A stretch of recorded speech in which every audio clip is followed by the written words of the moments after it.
empires and kingdoms. Arvind plays a king. Arvind had been chosen to act as a king in the school play. He had expected to march solemnly in splendid robes, to twirl his mustaches and wield the silver paper-wrapped sword with gusto. Imagine his surprise when he was told he would also have to sit and play a veena, and recite poetry. A musician king? Who was that? He wondered. Prashastis and what they tell us. Arvind was supposed to be acting as Samudragupta, a famous ruler of a dynasty known as the Guptas. We know about Samudragupta from a long inscription, inscribed on the Ashokan pillar at Allahabad. It was composed as a kavya by Harishina, who was a poet and a minister at the court of Samudragupta. This inscription is of a special kind known as a prashasti, a Sanskrit word, meaning in praise of. While prashastis were composed for some of the rulers you read about in chapter 9, such as Gautamaputra Sri Satakarni, they became far more important from the time of the Guptas. Samudragupta's prashasti. Let us see what Samudragupta's prashasti tells us. The poet praised the king in glowing terms as a warrior, as a king who won victories in battle, who was learned and the best of poets. He is also described as equal to the gods. The prashasti was composed in very long sentences. Here is part of one such sentence.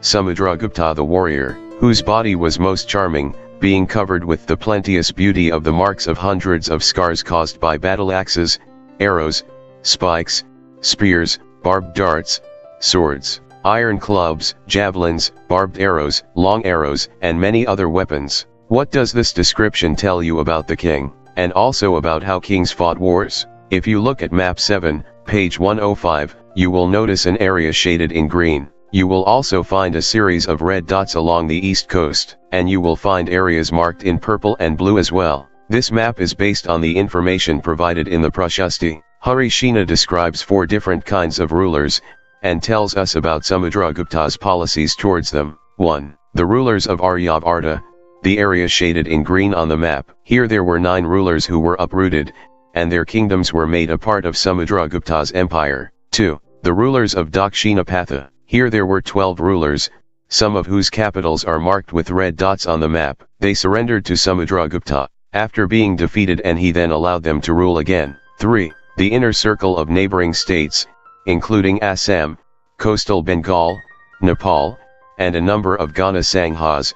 Remember chapter 5, in the northwest, marked in purple on the map. They brought tribute, followed his orders, and attended his court. 4. The rulers of the outlying areas, marked in blue on the map, perhaps the descendants of the Kushanas and Shakas, and the ruler of Sri Lanka, who submitted to him and offered daughters in marriage. Find Prayaga, the old name for Allahabad, Ujjain, and Pataliputra, Patna, on the map. These were important centers of the Gupta rulers. What was the difference between the way in which Samudragupta treated the rulers of Aryabharta and Dakshinapatha? Can you suggest any reasons for this difference? Genealogies. Most prashastis also mention the ancestors of the ruler. This one mentions Samudragupta's great-grandfather, grandfather, father, and mother. His mother, Kumara Devi, belonged to the Lichavi Ghana, while his father, Chandragupta, was the first ruler of the Gupta dynasty to adopt the grand title of Maharaja,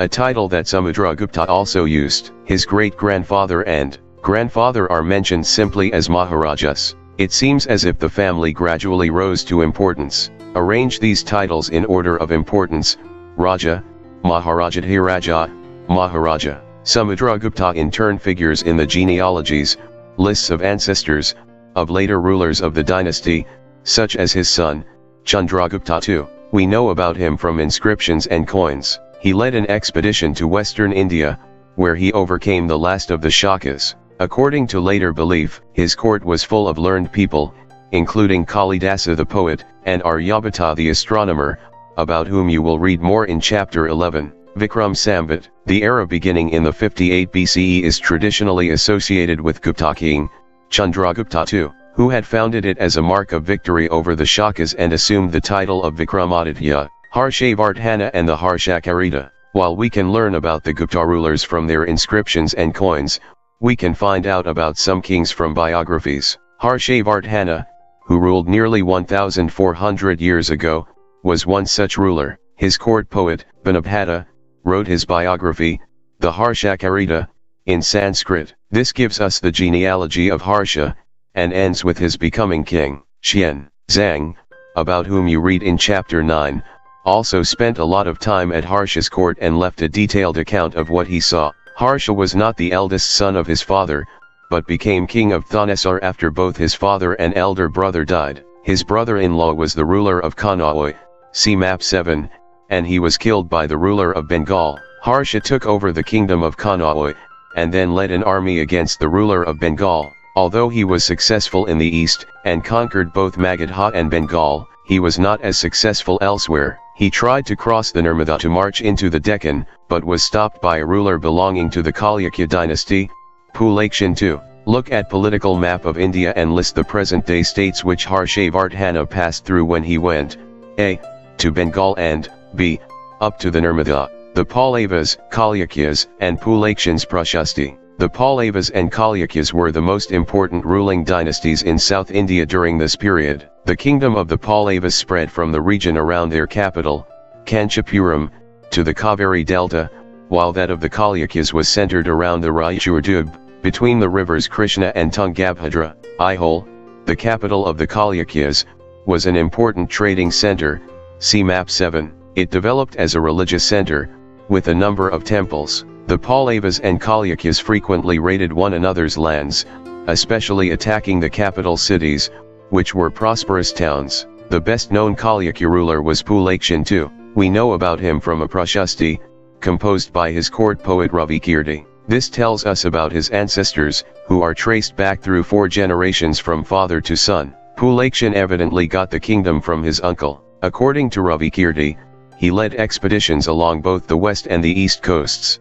Besides, he checked the advance of Harsha. There is an interesting play of words in the poem. Harsha means happiness. The poet says that after this defeat, Harsha was no longer Harsha. Pulakshin also attacked the Pallava king, who took shelter behind the walls of Kanchipuram, but the Chalukya victory was short-lived. Ultimately, both the Pallavas and the Chalukyas gave way to new rulers belonging to the Rashtrakuta and Chola dynasties, about which you will study in class 7. Who were the other rulers who tried to control the coasts and why? Hint, see chapter 9. How were these kingdoms administered? As in the case of earlier kings, land revenue remained important for these rulers, and the village remained the basic unit of administration. There were some new developments as well. Kings adopted a number of steps to win the support of men who were powerful, either economically, or socially, or because of their political and military strength. For instance, some important administrative posts were now hereditary.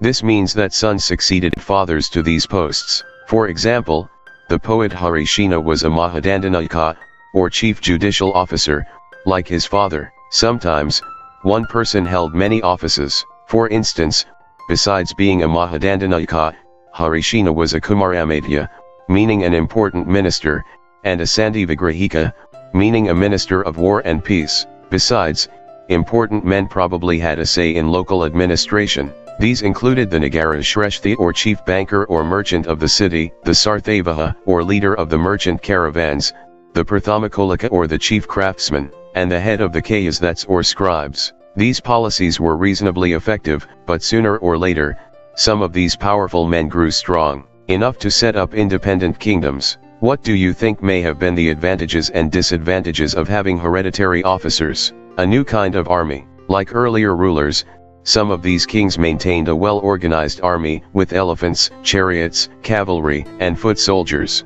Besides, there were military leaders who provided the king with troops whenever he needed them. They were not paid regular salaries. Instead, some of them received grants of land. They collected revenue from the land and used this to maintain soldiers and horses, and provide equipment for warfare. These men were known as Samantas. Whenever the ruler was weak, Samantas tried to become independent. Assemblies in the southern kingdoms. The inscriptions of the Pallavas mention a number of local assemblies. These included the Sabha, which was an assembly of Brahmin landowners. This assembly functioned through subcommittees, which looked after irrigation, agricultural operations, making roads, local temples, etc. The Or was a village assembly found in areas where the landowners were not Brahmins, and the Nagaram was an organization of merchants. It is likely that these assemblies were controlled by rich and powerful landowners and merchants. Many of these local assemblies continued to function for centuries.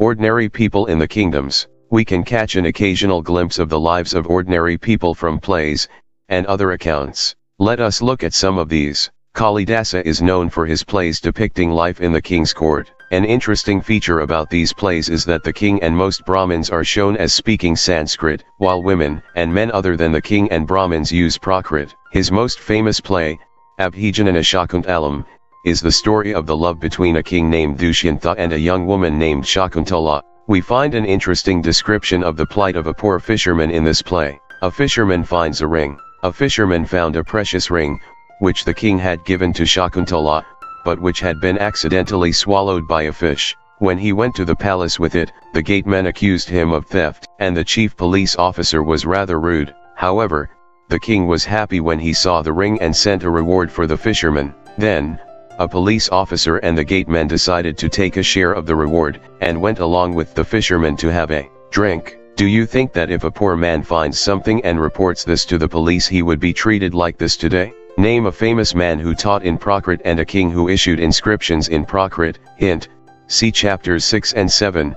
The Chinese pilgrim Fa Xian noticed the plight of those who were treated as untouchables by the high and mighty. They were expected to live on the outskirts of the city. He writes, if such a man enters a town or a marketplace, he strikes a piece of wood, in order to keep himself separate. People, hearing this sound, know what it means and avoid touching him or brushing against him. And Banabhata provides us with a vivid picture of the king's army on the move. The king's army. The king traveled with an enormous amount of equipment. Apart from weapons, there were things of daily use such as pots, pans, furniture, golden footstools, food, including animals such as goat, deer, rabbits, vegetables, spices, carried on carts or loaded onto pack animals such as camels and elephants. This huge army was accompanied by musicians beating drums, and others playing horns and trumpets. Villagers had to provide hospitality along the way. They came with gifts of curds, gur and flowers,